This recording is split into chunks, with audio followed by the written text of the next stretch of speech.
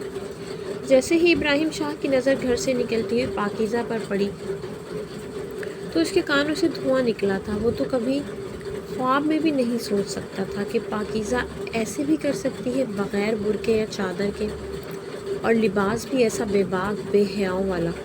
اس سے پہلے کہ پاکیزہ جا کر ڈرائیور کے ساتھ گاڑی میں بیٹھتی، اگلے ہی پل اپنے کندھے پر موجود شال کو اتار کر ابراہیم نے اس کے وجود پر لپیٹا تھا۔ ایک دم سے اپنے گرد کسی کا اثار پا کر پاکیزہ بکھلائی تھی۔ جب پیچھے پلٹ کر دیکھا تو ابراہیم شاہ کھڑا تھا۔ اس وقت پاکیزہ کی حالت دیکھنے والی تھی۔ گھبراتے ہوئے کہنے لگی کہ آپ غصے سے شعلہ گلتی نظروں کو دیکھ کر پاکیزہ کے پورے وجود میں سنسنی سی دوڑی تھی۔ اس نے کبھی نہیں سوچا تھا کہ ابراہیم شاہ یوں بھی اس کا پیچھا کر سکتا ہے۔ چادر لپیٹ کر غصے سے کہنے لگا کہ جاؤ اور جا کر گاڑی میں بیٹھو۔ پاکیزہ چپ چاپ جا کر گاڑی میں بیٹھ چکی تھی، یہی سوچ کر گھبرا رہی تھی کہ نہ جانے اب ابراہیم شاہ کیا کرے گا۔ اگر پاپا اور دادی کو بتا دیتا تو کیا ہوگا؟ پاکیزہ گھبرا رہی تھی۔ جب ابراہیم شاہ نے ڈرائیور کو گریبان سے پکڑ کر باہر نکالا، کہنے لگا کیا یہ سب کچھ تم جانتے تھے؟ اور ابراہیم شاہ کو غصے میں دیکھ کر ڈرائیور بھی کہنے لگا کہ چھوٹی بیوی تو جب سے کالج جا رہی ہیں روز یہاں پہ رکتی ہیں اور ایسے ہی گندے گندے کپڑے پہن کر کالج جاتی ہیں۔ صرف اتنا ہی نہیں، ڈرائیور تو یہ بھی اگل چکا تھا ان کی دوستی تو لڑکوں کے ساتھ بھی ہے۔ سرمد نام کا لڑکا ہمیشہ ان کے ساتھ ہوتا ہے۔ جس دن ان کی موٹر سائیکل میں پیٹرول نہ ہو اس دن بی بی جی مجھے کہتی ہیں اس کے گھر تک اتار دو۔ بی بی جی تو اسے 10,000 20,000 بھی دیتی رہتی ہیں۔ یہ سن کر تو ابراہیم شاہ کا وجود تڑپ ہی اٹھا تھا۔ پاکیزہ شاہ سے وہ کتنی محبت کرتا تھا یہ تو صرف اس کا دل ہی جانتا تھا۔ اور اچانک ڈرائیور کے منہ سے یہ الفاظ سن کر تو جس قدر شرمندگی غصے میں اس وقت ابراہیم شاہ تھا، اس کا تو بس نہیں چل رہا تھا کہ پاکیزہ کی گردن ہی دبوچ ڈالے۔ سرمد کا نام بار بار ذہن میں گردش کر رہا تھا۔ ڈرائیور کو تو اس وقت اس نے گھر جانے کو کہا اور سختی سے تنبیہ کی کہ خبردار جو کسی کو کچھ بتایا، اور خود فرنٹ سیٹ پر بیٹھی ہوئی پاکیزہ پر ایک گہری نظر ڈال کر گاڑی میں آ کر بیٹھ چکا تھا۔ پوری سپیڈ کے ساتھ گاڑی سڑک پر چل رہی تھی۔ گاڑی گھر کی طرف نہیں مڑی تھی بلکہ شہر میں ہی آگے بڑھ رہی تھی۔ اپنے گرد ابراہیم شاہ کی چادر کو لپیٹے سسکیوں سے روتی ہوئی پاکیزہ شاہ یہ کہہ رہی تھی کہ پلیز گھر میں کسی کو کچھ مت بتائیے گا۔ دراصل بی جان جیسے کپڑے مجھے پہننے کے لیے دیتی ہیں وہ کافی عجیب سے ہیں۔ جہاں شہر میں کوئی بھی ویسے کپڑے نہیں پہنتا، مجھے اپنی بے عزتی محسوس ہوتی ہے، اس لیے میں شہر میں آنے کے بعد ان جیسا ماحول رکھ لیتی ہوں۔ لیکن قسم اٹھا کر کہتی ہوں کسی کو نہیں پتا کہ میں آپ کی کزن ہوں یا میرے ماں باپ کا نام کیا ہے۔ یہاں پر ہر کوئی اپنی شخصیت سے پہچانا جاتا ہے۔ مسلسل پاکیزہ دلیلوں پر دلیلیں دے رہی تھی، مگر ابراہیم شاہ اس کی ہر دلیل پر گاڑی کی سپیڈ پہلے سے بھی زیادہ تیز کر رہا تھا۔ پاکیزہ کو ڈر لگنے لگا تھا، بار بار یہ کہہ رہی تھی کہ گاڑی روکو، مجھے ڈر لگ رہا ہے، اتنی سپیڈ سے کیوں چلا رہے ہیں؟ اگر ایکسیڈنٹ ہو گیا تو؟ جواب میں ابراہیم شاہ چلا کر بولا تھا ایکسیڈنٹ ہو گیا تو کیا ہوگا؟ مر جاؤں گا میں اور تم بھی ساتھ ہی مرو گے۔ بہتر ہے نا کہ مر جاؤں گا، دعا کرو کہ مر ہی جاؤں، ورنہ جس قدر مجھے غصہ آیا ہوا ہے آج تم میرے ہاتھوں نہیں بچنے والی۔ پاکیزہ تو سہم چکی تھی، آج سے پہلے اس نے ابراہیم شاہ کو اس قدر غصے میں نہیں دیکھا تھا۔ کچھ دیر بعد گاڑی ایک فارم ہاؤس میں آ کر رکی تھی۔ پاکیزہ گھبراتے ہوئے کہنے لگی ابراہیم آپ مجھے یہاں پر کیوں لے آئے ہیں؟ مجھے گھر کیوں نہیں لے کر گئے؟ مگر ابراہیم اس کا بازو پکڑ کر اندر لایا تھا، کہنے لگا مجھے اپنے دل کا بار نکالنا ہے۔ جو کچھ تم نے کیا ہے کیا وہ کوئی عام بات ہے؟ گھر والوں کے سامنے اگر میں یہ سب کچھ کہوں تو کیا گزرے گی ان پر؟ ان کے سامنے میں تمہیں کچھ نہیں کہہ سکتا، لیکن مجھے تمہیں سبق تو سکھانا ہے اور لازمی سکھانا ہے۔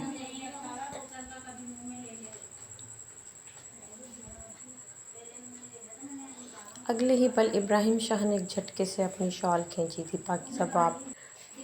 پاکیزہ واپس ٹاپ اور جینس میں کھلے بالوں میں ابراہیم شاہ کے سامنے تھی۔ پورے کالج کے سامنے وہ بے دھڑک ہو کر ان کپڑوں میں گھوما کرتی تھی، مگر آج ابراہیم شاہ کے سامنے خود کو اس حلیے میں دیکھ کر وہ اپنے وجود کو چھپا رہی تھی۔ کہہ رہی تھی، ابراہیم نہ کریں، شال دیں، مجھے شرم آ رہی ہے پلیز۔ لیکن ابراہیم اپنی شال کو دوسری طرف پھینک چکا تھا۔ نومبر کا مہینہ تو ٹھنڈ بھی بہت تھی، مگر اس قدر غصہ تھا کہ ماتھے پر پسینے کی بوندیں ٹمٹما رہی تھیں۔ سب سے پہلا سوال ابراہیم شاہ نے یہ کیا تھا کہ سرمد کون ہے؟ کون ہے سرمد؟ یہ سرمد ہوتا کون ہے؟ تمہارے ساتھ گھومنے والا، تمہیں چھونے والا، تمہارے ساتھ وقت گزارنے والا؟ یہ 2 ٹکے کا سرمد ہے کون جو میری برابری کر رہا ہے؟ ابراہیم شاہ کی برابری؟ اتنا کہہ کر ابراہیم شاہ آگے بڑھا تھا۔ پاکیزہ گھبرائی ہوئی تھی، کہنے لگی کہ وہ بس میرا دوست ہے، تھوڑا مڈل کلاس ہے، اس لیے میں کبھی کبھار اس کی مدد کر دیتی تھی، اس کے ساتھ وقت گزار لیتی تھی۔ میں اس کے بارے میں بہت جلد اپنے ماں باپ کو بتانے والی تھی، کیونکہ میں اسے پسند بھی کرتی ہوں۔ باقی رہی بات میرے کپڑوں کی، تو پلیز آپ یہ بات کسی کو مت بتائیے گا، آپ کا مجھ پر احسان رہے گا۔ اس کے بعد میں دوبارہ اس طرح کے کپڑے نہیں پہنوں گی۔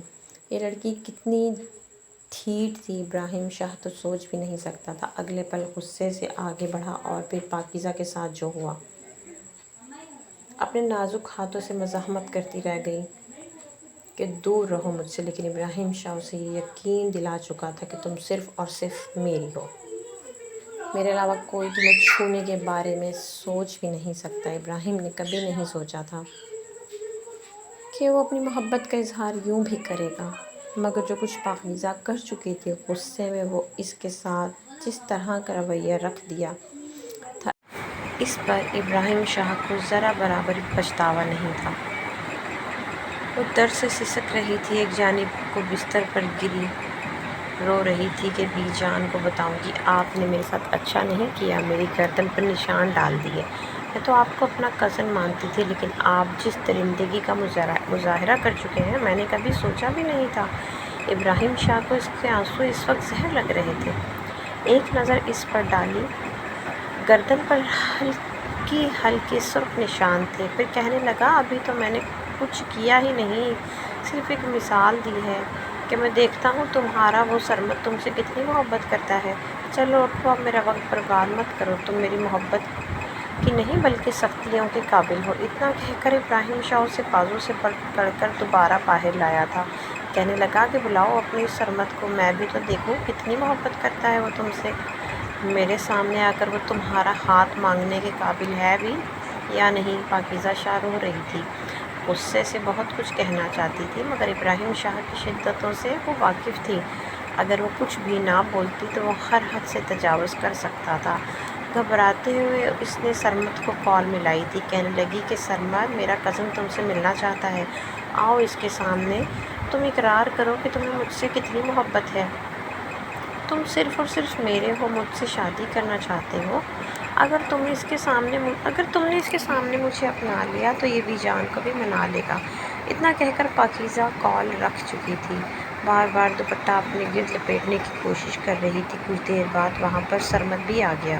جب اس نے پاکیزہ کو وہاں کھڑا دیکھا تو گھبراتے ہوئے آگے بڑھا، عام سا حلیہ، واجبی سی شکل۔ جیسے ہی پاکیزہ کے قریب آیا اور اسے گلے لگانے لگا کہ تبھی عقب سے آتا ہوا ابراہیم شاہ دیکھ کر وہ گھبرا کر پیچھے ہٹا تھا۔ ابراہیم شاہ کو دیکھ کر اس کے سامنے لوگ ٹک نہیں پاتے تھے۔ وہ فوراً پیچھے ہٹا تھا، سر جھکا کر کھڑا ہو گیا، کہنے لگا، شاہ صاحب آپ، السلام علیکم۔ جواب میں ابراہیم شاہ نے جواب تک دینا گوارا نہیں کیا، آ کر پاکیزہ شاہ کے پیچھے کھڑا ہو گیا، کمر کے پیچھے ہاتھ باندھ رکھے تھے، انتہائی غصے میں بھاری آواز میں کہنے لگا، تو تم ہو وہ جو پاکیزہ کو شادی کے خواب دکھا رہے ہو، جانتے بھی ہو کہ یہ ابراہیم شاہ کی عزت ہے؟ پاکیزہ کے تو پورے وجود میں سنسنی کی لہر گونج رہی تھی، جبکہ سرمد کے تو چہرے کی ہوائیاں اڑی تھیں۔ اپنے ہاتھ کھڑے کر چکا تھا۔ کہنے لگا، مجھے نہیں تھا پتہ کہ پاکیزہ کی منگنی آپ کے ساتھ ہے۔ میں نے آج تک جو بھی کیا صرف اور صرف ایک دوست کے ناطے کیا۔ پاکیزہ نے تو آج تک نہیں بتایا کہ یہ شاہ خاندان سے تعلق رکھتی ہے۔ ہمارے یہاں تو شاہزادگی لوگوں کی بڑی عزت کی جاتی ہے۔ اگر مجھے پتہ ہوتا کہ پاکیزہ کا تعلق شاہ خاندان سے ہے تو میں تو کبھی بھی اس کے ساتھ اتنا آگے نہ بڑھتا۔ ہو سکے تو مجھے معاف کر دیجیے گا۔ سرمد یہ کہتا ہوا پاکیزہ کو چھوڑ کر پاکیزہ کو دیکھ رہا تھا اور ساتھ اس کی نظریں اس کی گردن پر موجود ان سرخ نشانوں پر بھی جا چکی تھیں۔ وہ کوئی بچہ تو نہیں تھا جو نشانوں کو سمجھ نہ سکتا۔ پاکیزہ اسے روک رہی تھی لیکن سرمد وہاں سے جا چکا تھا۔ جانتا تھا کہ اگر کچھ دیر اور وہاں کھڑا رہا تو اس کی ٹانگیں ابراہیم شاہ کے روب و دبدبا کو دیکھ کر کانپنے لگیں گی۔ اس کے بعد ابراہیم شاہ کچھ بھی نہ بولا۔ پاکیزہ کو لے کر گھر آیا تھا۔ پاکیزہ نے کپڑے پہلے جیسے ہی پہن لیے تھے۔ گھر آتے ہی سب کے سامنے ابراہیم شاہ نے کہا تھا کہ مجھے پاکیزہ سے اسی جمعے کو شادی کرنی ہے اور پاکیزہ بھی یہی چاہتی ہے کہ جلد از جلد ہمارا نکاح ہو جائے۔ بی جان کی تو خوشی کی انتہا نہیں رہی تھی۔ اب تک وہ سب کتنی ہی مرتبہ وہ ابراہیم شاہ کو کہہ چکی تھی کہ پاکیزہ سے شادی کر لو، گھر کے بچے ہو، میں بھی دونوں کی خوشیاں دیکھ لوں۔ کون سا پورے گھر کی خاندان کی ذمہ داریاں پاکیزہ پر آ جائے گی، بلکہ اپنی پڑھائی تو وہ شادی کے بعد بھی جاری رکھ سکتی ہے۔ مگر ابراہیم شاہ ہمیشہ سے یہ بولا تھا کہ بی جان، جب تک پاکیزہ کا بچپنا ختم نہیں ہو جاتا اور وہ میرے لیے نرم دل نہیں ہو جاتی تب تک میں اس سے زبردستی نہیں کر سکتا۔ لیکن آج اچانک یہ الفاظ سن کر تو سب کے چہروں پر خوشیاں آئی تھیں، سوائے پاکیزہ کی ماں کے۔ کہنے لگی کہ اتنی بھی جلدی کیا ہے، بچی ابھی پڑھ رہی ہے۔ پاکیزہ کی خاموشی دیکھ کر اس کی ماں بھی ٹھٹک چکی تھی، بار بار سوال کرنے لگی مگر پاکیزہ کیا کہتی؟ اگر ابراہیم اس کی حقیقت سب کو بتا دیتا تو شاید یہیں کھڑے کھڑے اس کے ابو اور اس کے تایا فائر مار دیتے، زبردستی ہی صحیح۔ مگر ابراہیم شاہ اور پاکیزہ کا نکاح ہو چکا تھا، پورے گاؤں کو دعوت دی گئی تھی، لنگر خانے کھلوائے گئے تھے، 10 بکرے صدقے کے طور پر دیے گئے تھے۔ بظاہر پاکیزہ بھی خوش تھی لیکن آنے والی رات کا سوچ کر اس کا وجود کانپ رہا تھا۔ وہ تو غیر محرم تھی اس کے لیے، پھر بھی وہ اس کی چھاپ اس کی گردن پر چھوڑ چکا تھا۔ اب مزید نہ جانے کیا کچھ کرتا۔ بہت روئی تھی مگر اسے رخصت کر کے ابراہیم شاہ کے کمرے میں بٹھا دیا گیا تھا۔ طرح طرح کے وسوسے تھے جو ذہن میں آ رہے تھے۔ کچھ دیر بعد جب ابراہیم شاہ کمرے میں آیا تو پاکیزہ گھبرا کر پیچھے ہٹی تھی۔ ابراہیم شاہ جیسے جیسے قدم بڑھا رہا تھا تو وہ سہم کر پیچھے ہو کر بیٹھ گئی تھی۔ ابراہیم شاہ کہنے لگا، اٹھو، ایسے کیوں بیٹھی ہو؟ الماری کھول کر دیکھو، تمہارے لیے ایک تحفہ ہے۔ پاکیزہ کچھ سمجھ نہیں پا رہی تھی، لیکن ابراہیم کے کہنے پر وہ اٹھی اور الماری کی طرف بڑھی۔ جیسے ہی الماری کا ایک حصہ کھولا تو سامنے کا منظر دیکھ کر تو اس کے ہوش اڑے تھے۔ ایک جانب کو تقریباً 15 مغربی لباس ہینگر کیے لٹک رہے تھے، کسی کے عقب بالکل موجود نہیں تھے اور کسی میکسی کے بازو نہیں تھے، کوئی بالکل جالی دار نائٹی تھی۔ ایسے بے باک لباس دیکھ کر تو پاکیزہ کی آنکھوں میں آنسو آئے تھے۔ وہ سر جھکا گئی، کہنے لگی، یہ سب کچھ کیا ہے؟ میں یہ سب کچھ نہیں پہنتی۔ لیکن ابراہیم کے آگے بڑھ کر کہنے لگا کہ بہت شوق ہے نا تمہیں اس طرح کے لباس پہننے کا؟ پچھلے 2 سال سے تم جینز شرٹس پہن کر اپنا وجود غیر لڑکوں کو دکھاتی رہی ہو۔ میں تو تمہارا محرم ہوں، تمہارا شوہر ہوں، میرا تو حق ہے کہ میں تمہیں جس مرضی لباس میں اور جس مرضی حلیے میں دیکھوں۔ چلو شاباش، یہ بھاری بھرکم کپڑے اتارو اور چینج کرو، سارے ڈریسز باری باری پہن کر میرے سامنے۔ میں دیکھنا چاہتا ہوں کہ تم ان کپڑوں میں کیسی لگتی ہو۔ یہ بھی تو دیکھوں گا کہ جب تم ان کپڑوں میں چلتی تھی تو لوگ تمہیں کن کن نظروں سے دیکھتے تھے، کس طرح تم پر انگلیاں اٹھاتے تھے اور اپنی رالیں ٹپکاتے تھے۔ پاکیزہ کو اندازہ نہیں تھا کہ ابراہیم شاہ اسے ایسی سزا بھی دے سکتا ہے، مگر وہ اس کا شوہر تھا۔ نہ چاہتے ہوئے بھی وہ ایک ایک لباس پہن کر اس کے سامنے آنے لگی اور اسے دیکھ کر بالکل لوفر لڑکوں کی طرح جملے کسنے لگا۔ بتاتا رہا کہ جب جب تم اس طرح کے حلیے میں وہاں جاتی تھی تو تمہیں دیکھ کر لڑکے کیا کیا سوچتے تھے۔ کن نظروں سے دیکھتے تھے، ان کی نظریں تمہارے وجود کے کس حصے پر گردش کرتی تھیں، جس پر ابراہیم شاہ نے جالی دار لباس پاکیزہ کو پہننے کو کہا۔ اس کی بس ہو چکی تھی، وہ روتے ہوئے جا کر ابراہیم شاہ کے قدموں میں گرتی کہ مجھے معاف کر دیں، میں نے بہت بڑی غلطی کی ہے، مجھے احساس ہو چکا ہے اپنے گھر کی بنائی گئی حدود پار کر کے بہت بڑی غلطی کر دی، میں وعدہ کرتی ہوں میں دوبارہ ایسا نہیں کروں گی۔ بس اپنی سہیلیوں کو لڑکوں کے ساتھ باتیں کرتے دیکھتی تھی تو تبھی میں نے سرمد کے ساتھ رابطہ رکھا۔ یقین مانیے یہ ایک شریف لڑکا تھا، کبھی اس نے اپنی حد پار نہیں کی تھی، مجھے چھونے تک کی کوشش نہیں کی تھی۔ ہاں بس میرے ماضی کو بار بار میرے سامنے مت لائیے گا ورنہ میں مر جاؤں گی، مجھے معاف کر دیں، مجھے اتنی سختیوں کی عادت نہیں ہے، مجھے تو آپ بھی جانتے ہیں، میں صرف بی جان اور اپنے ماں باپ کی ہی نہیں بلکہ آپ کی بھی لاڈلی تھی۔ پاکیزہ اس طرح کے الفاظ استعمال کرتے کہ خود بھی رو رہی تھی اور کہیں نہ کہیں ابراہیم شاہ کو بھی موم کر رہی تھی۔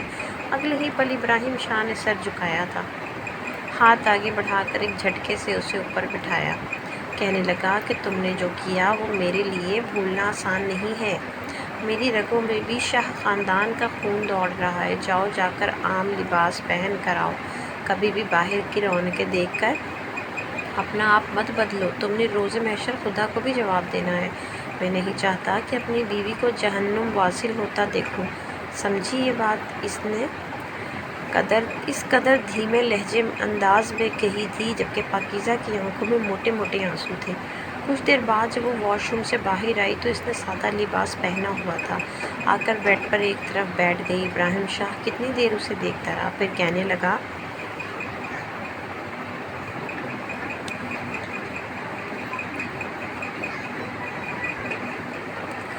کہ اب کیا ایسے بیٹھی ہی رہو گی؟ آج ہماری سہاگ رات ہے اور میں اسے پوری طریقے سے منانا چاہتا ہوں، یہاں آؤ میرے پاس۔ پاکیزہ ایک مرتبہ پھر سہمی تھی، گھبراتے ہوئے اٹھ کر اس کے پاس آ گئی، کہنے لگی کہ آپ بہت برے ہیں ابراہیم شاہ۔ ایک مرتبہ پھر اکھڑے لہجے میں کہنے لگا کیا مطلب برا ہوں؟ شوہر ہوں تمہارا، اس گھر کا اکلوتا وارث۔ سہم کر پاکیزہ ایک مرتبہ پھر گھبرائی تھی، کہنے لگی کہ نہیں، میرا مطلب کہ آپ میرے ساتھ کچھ کریں گے تو نہیں، مجھے بہت خوف آتا ہے۔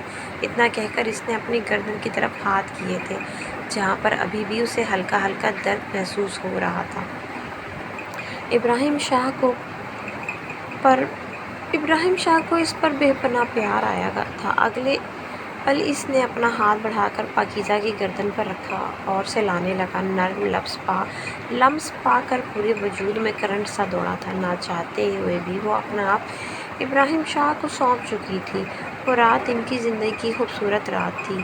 رات تک پاکیزہ جو سمجھ رہی تھی اسے غصے سے بھرے ہوئے ابراہیم شاہ کی سختیاں جھیلنا پڑیں گی، صبح تک تو مری ہی ملے گی، مگر ایسا کچھ نہیں ہوا تھا۔ جس قدر پیار اور نرمی سے اس رشتے کا آغاز ابراہیم شاہ نے کیا تھا، پاکیزہ تو اس کی دیوانی سی ہو چکی تھی۔ اگلی صبح وہ ابراہیم کے حصار میں تھی، اس کے سینے پر سر رکھے وہ پرسکون سو رہی تھی۔ محبت کیا ہوتی ہے شاید اس سے ابھی پاکیزہ انجان تھی، مگر ابراہیم شاہ کے ساتھ بہت جلد وہ ہر جذبے سے آشکار ہونے والی تھی۔ اگلی صبح وہ دونوں ایک ساتھ کھانے کے ٹیبل پر آ کر بیٹھے تھے، نکھری رنگت اور سوجی ہوئی آنکھیں۔ بی جان نے مذاق سے ایک نظر اپنے پوتے اور پوتی کو دیکھا تھا، پھر اپنی پوتی کے کان کے قریب سرگوشی کر رہی تھی، کہنے لگی لگتا ہے کل رات میری پوتی کی نیند پوری نہیں ہو سکی۔ کیوں؟ ابراہیم نے زیادہ تنگ تو نہیں کیا؟ بتاؤ مجھے، میں بھی اسے سیدھا کرتی ہوں۔ اگلے ہی پل پاکیزہ سر جھکا چکی تھی، شرم کے مارے حالت ایسی تھی کہ بس ابھی زمین کھلے اور اس میں دھنس جائے، جبکہ ابراہیم اگلے ہی پل سر جھٹک کر دوسری جانب دیکھنے لگا جیسے اس نے کچھ سنا ہی نہ ہو۔ ابراہیم شاہ کی اتنی سختی ہی کافی تھی، دوبارہ کبھی بھی پاکیزہ نے اس کے قوانین کی خلاف ورزی نہیں کی، کیونکہ وہ صرف ابراہیم شاہ کے پیار سے نہیں بلکہ غصے سے بھی واقف ہو چکی تھی۔ تو میرے پیارے ریڈر، اسٹوری اچھی لگی تو لائک کمنٹ شیئر ضرور کیجیے گا۔